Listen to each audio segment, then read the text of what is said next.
Hi all. അയ്യോ നമ്മുടെ video ലൈഫിൽ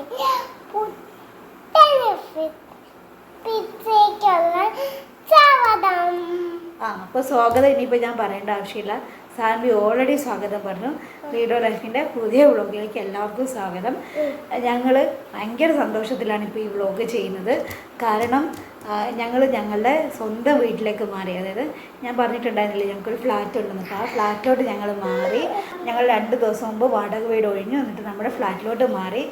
അപ്പം ഫ്ലാറ്റിൽ പിന്നെ ആദ്യത്തെ വ്ളോഗ് ചെയ്യുന്ന ദിവസത്തിൻ്റെ പ്രത്യേകതയുണ്ട്. ഇന്ന് എൻ്റെ ഹസ്ബൻഡിൻ്റെ ബർത്ത്ഡേ കൂടിയാണ്. അപ്പോൾ നമ്മളൊരു ചെറിയ ബർത്ത്ഡേ ആഘോഷമുണ്ട്. അപ്പോൾ അത് കാണിച്ചു തരാം.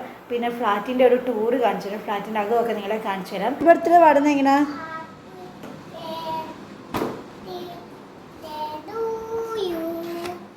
മുറിക്കല്ലേ, ഇതൊരു പ്രത്യേകതയുള്ള കേക്കാണ്.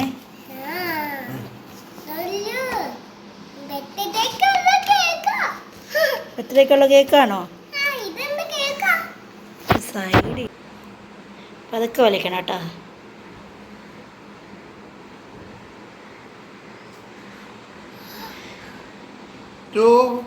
Happy birthday to U.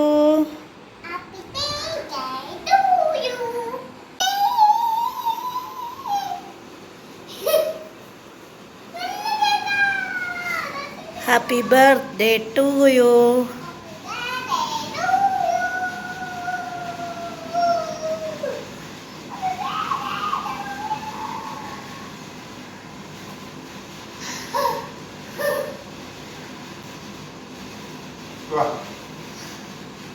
അടുത്ത് നമ്മളൊരു ഗിഫ്റ്റ് അൺബോക്സ് ചെയ്യാൻ പോവാണ്.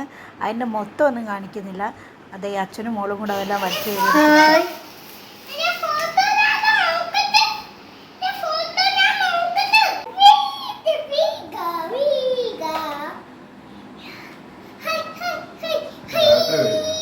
ഇതാണ് ഞങ്ങളുടെ വീട്.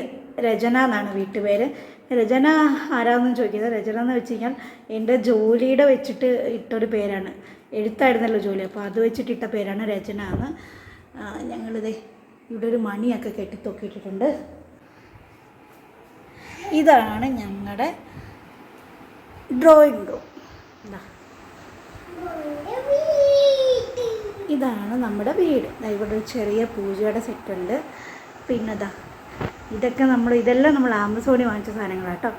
പിന്നെ ഇവിടെ ഒരു ചെറിയ സോഫയുണ്ട്. ഞങ്ങൾ 3 പേരല്ലേ ഉള്ളൂ, അപ്പോൾ പിന്നെ ഒരുപാട് ആർഭാടത്തിൻ്റെ ഒന്നും ആവശ്യമില്ല.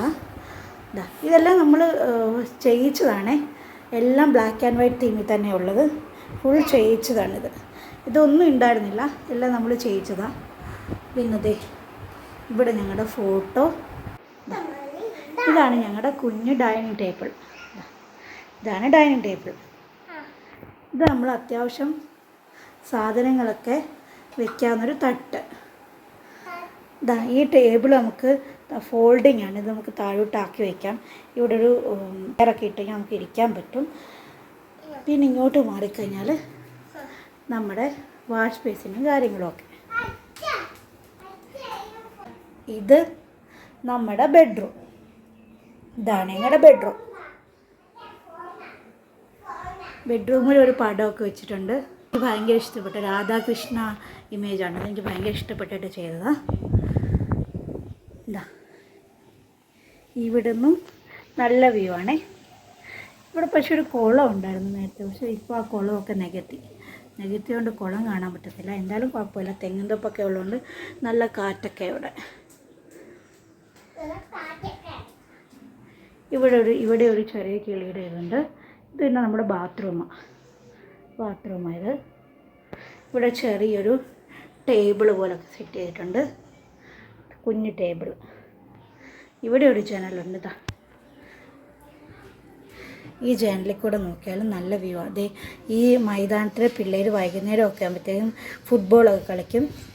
ഇവിടെ ഞങ്ങൾ പോകുന്നിട്ട് ഇതുപോലെ പടർന്ന് പന്തലിച്ചിട്ടൊന്നും ഇല്ലായിരുന്നു. ഇപ്പോഴാണ് ഇതൊക്കെ പടർന്ന് പന്തലിച്ച് നിൽക്കുന്നത്. നല്ല രസമുണ്ട് ഇത് കാണാൻ. ഫാഷൻ ഫ്രൂട്ടാണെന്ന് തോന്നുന്നത്. ഇത് സാൻവിയുടെ മുറിയാണ്. ഇത് ഇപ്പോൾ തൽക്കാലം ഇവിടെ ആരും കിടക്കാത്തതുകൊണ്ട് നമ്മൾ അങ്ങനെ വലിയ ഭംഗിയാക്കിയിട്ടൊന്നുമില്ല. ഇത് സാൻവിക്ക് വേണ്ടിയിട്ട് ഭാവി കൊടുക്കാൻ വേണ്ടിയിട്ട് വെച്ചിരിക്കുന്ന മുറിയാണ്. ഇവിടെ ഞാൻ ഒരു ഭാണ്ടയൊക്കെ ഒട്ടിച്ച് വെച്ചിട്ടുണ്ട്. ഇവിടെയും അതെ, ഇവിടെ ജനലൊക്കെ തുറന്നിട്ട് കഴിഞ്ഞാൽ അത്യാവശ്യം നല്ല കാറ്റുണ്ട്. വൈകുന്നേരം ഇവിടെ ഇരിക്കാൻ നല്ല സുഖമാണ്. വൈകുന്നേരമൊക്കെ ഇരിക്കാൻ നല്ല സുഖമാണ്. എന്താ ഇവിടെ പിന്നെ നമ്മൾ നേരത്തെ ഒരു അലമാരി ഒരു കുഞ്ഞ് ഷെൽഫുമായിരുന്നു. പക്ഷേ ഇപ്പം അവിടെ ആ ഷെൽഫില്ല. പകരം നമ്മൾ അവിടെ പഴയ വീട്ടിലിട്ടിരുന്ന ഒരു ടേബിളാണ്. ഇതൊരു വിളക്കാണ്, ഒരു ബുദ്ധൻ്റെ കൂടെയുള്ളൊരു വിളക്കാണ്. ഇതും ഞാൻ ഭയങ്കര ആശിച്ച് വാങ്ങിച്ചതാണ്. ഇതിൻ്റെ അകത്ത് മെഴുകുതിരി വെച്ച് കഴിഞ്ഞാൽ നല്ല രസമാണ്. ഇത് വൈകുന്നേരം നല്ല ഭംഗിയാണ് ഇത് കാണാൻ. അടുക്കള ഇതാണ്. ഇത് ഫുൾ ബ്ലാക്ക് ആൻഡ് വൈറ്റ് തീമിലാണ് കേട്ടോ. ഞങ്ങൾ രണ്ടുപേരും ബ്ലാക്ക് ആൻഡ് വൈറ്റ് തീം ഭയങ്കര ഇഷ്ടമുള്ള ആൾക്കാരായതുകൊണ്ട് നമ്മൾ ഫുൾ ബ്ലാക്ക് ആൻഡ് വൈറ്റിലാണ് ഇതിട്ടിരിക്കുന്നത്. ഇത് secret ingredient is always love. ഇതാ കുഞ്ഞടുക്കളയാണ്. ഇതാ ഇവിടെ അത്യാവശ്യം ഒരു വീടിന് വേണ്ട സാമഗ്രികളെല്ലാം ഉണ്ട്. നമ്മുടെ വാഷിംഗ് മെഷീനും ഫ്രിഡ്ജും എല്ലാം ഇവിടെ തന്നെയാണുള്ളത്. പിന്നെ അടുക്കളയുടെ പുറത്തോട്ട് നോക്കി കഴിഞ്ഞാൽ അത്യാവശ്യം നല്ല വ്യൂ ആണ്. നിറച്ച് തെങ്ങും തോപ്പൊക്കെ ഉള്ള ഇതാണ്. നല്ല കാറ്റാണ്. ഉച്ച സമയത്താണെങ്കിലും നല്ല കാറ്റൊക്കെ ഉണ്ട്. ഡ്രോയിങ് റൂമിൽ ഒരു ബുദ്ധൻ്റെ പടമൊക്കെ ഉണ്ട്. ഞാൻ ഭയങ്കര ബുദ്ധൻ്റെ ഫാനാണ്. അപ്പോൾ അങ്ങനെ ബുദ്ധൻ്റെ പടമൊക്കെ ഒട്ടിച്ച് വെച്ചു. പിന്നെ നമുക്കൊരു ബീൻ ബാഗ് ഉണ്ടായിരുന്നു ഇവിടെ. ബീൻ ബാഗും വീട്ടിൽ കൊണ്ടിട്ടു. അപ്പോൾ അതിന് വരെ നമ്മൾ മറ്റേ വീട്ടിൽ വാങ്ങിച്ചിട്ട് കസേരയൊക്കെ വാങ്ങിച്ചിട്ടിരിക്കുക. എന്തായാലും അത് ഫുൾ ബ്ലാക്ക് ആൻഡ് വൈറ്റ് തീമിലാണ് നമ്മളെല്ലാം ചെയ്തിരിക്കുന്നത്. ഇതാണ് ബർത്ത്ഡേക്ക് കൊടുത്ത ഗിഫ്റ്റ്. അത് നമ്മളിവിടെ തന്നെ തൂക്കിയിട്ടുണ്ട്. ഞങ്ങളുടെ ടെറസിൽ നിന്നുള്ള വ്യൂ നല്ല ഭംഗിയാണ് ഇവിടെ കാണാൻ. ഇവിടെ മീൻ കൃഷിയുണ്ട്, ഇവിടെ ചെമ്മീൻ കൃഷിയും ഒക്കെ ഉണ്ട്. അപ്പോൾ വീഡിയോ എല്ലാവർക്കും ഇഷ്ടപ്പെട്ടു എന്ന് ചോദിക്കുന്നു. സത്യം പറഞ്ഞാൽ നമ്മൾ ഈ വാടക വീട്ടിൽ കഴിഞ്ഞുകൊണ്ടിരുന്ന സമയത്തൊക്കെ ഞങ്ങളുടെ ഈ ഫ്ലാറ്റ് നമുക്ക് ഭയങ്കരമായിട്ട് മിസ് ചെയ്യുന്നുണ്ടായിരുന്നു. ഇപ്പം പ്രവാസികളായിട്ടുള്ള ആൾക്കാർ സ്വന്തമായിട്ടൊരു വീട് വേണം എന്ന് ആഗ്രഹിക്കുമ്പം വീടുള്ളവർ ഡയലോഗ് അടിക്കാറുണ്ട്, എന്തിൻ്റെ ആവശ്യമാണ് ഇവിടെ കേരളത്തിലുള്ള ആൾക്കാർക്ക് പിന്നെ വീട് കെട്ടിപ്പടുക്കുക എന്നുള്ളതാണ് വലിയ എയിം എന്നൊക്കെ ഇങ്ങനെ കുറ്റപ്പെടുത്താറുണ്ട്. പക്ഷേ നമ്മൾ ആ ഒരു അവസ്ഥയിലോട്ട് എത്തുമ്പോഴാണ് നമുക്ക് വീടെന്ന് പറഞ്ഞ് എന്തുമാത്രം സുരക്ഷിതത്വമുള്ളൊരു സംഭവം എന്നുള്ളത് മനസ്സിലാവുന്നത്. നമ്മളുടെ ഈ ഒരു കാനഡയിലെ അത്രയും കാലവും പിന്നെ നാട്ടിൽ തിരിച്ചു വന്നിട്ട് ഈ കുറച്ച് മാസങ്ങൾ നമ്മൾ വാടക വീട്ടിൽ കഴിഞ്ഞപ്പോഴത്തേക്ക് നമുക്കത് ഭയങ്കരമായിട്ട് മനസ്സിലായി. ഓരോ ദിവസവും നമുക്ക് ഉറങ്ങാൻ കിടക്കുമ്പോഴും ഭയങ്കര അരക്ഷിതാവസ്ഥയായിരുന്നു. പ്രത്യേകിച്ചും കാനഡയിൽ താമസിക്കുന്ന സമയത്ത് അടുത്ത മാസം എങ്ങനെ റെൻ്റ് അടയ്ക്കും, എന്ത് ചെയ്യും എന്നുള്ളൊരു ഭീതി ഭയങ്കരമായിരുന്നു. പക്ഷേ നമ്മളുടെ വീട്ടിലോട്ട് വന്ന് എല്ലാം സെറ്റാക്കി ഒന്ന് കുളിച്ച് നമ്മുടെ ബെഡിൽ കിടന്ന് ഉറങ്ങി ഇന്നിട്ട് കഴിഞ്ഞപ്പോഴാണ് സത്യമാണ് ലൈഫ് ഈ പറഞ്ഞ പോലെ തിരിച്ചു പിടിച്ചു എന്ന് എനിക്ക് തോന്നിയത്. ശരിക്കും നമ്മുടെ ചാനലിൽ പറയുന്ന പോലെ തന്നെ ലൈഫ് റീഡ്രോ ചെയ്തു അല്ലെങ്കിൽ റീഡിസൈൻ ചെയ്യുകയാണ് എന്നൊരു ഫീലിംഗ് എനിക്ക് തുടങ്ങിയത് ശരിക്കും നമ്മുടെ സ്വന്തം വീട്ടിൽ വന്നു കഴിഞ്ഞപ്പോഴാണ്. അപ്പോൾ ആ ഒരു സന്തോഷം പറഞ്ഞറിയിക്കാൻ പറ്റാത്തതാണ്. അപ്പോൾ നിങ്ങൾക്ക് വീഡിയോ ഇഷ്ടപ്പെട്ടെങ്കിൽ തീർച്ചയായിട്ടും ലൈക്ക് ചെയ്യണം, സബ്സ്ക്രൈബ് ചെയ്യണം. പിന്നെ ഇതിൻ്റെ ഇടയ്ക്ക് സാൻവി കിടന്ന് ബഹളം വയ്ക്കുന്നുണ്ട്.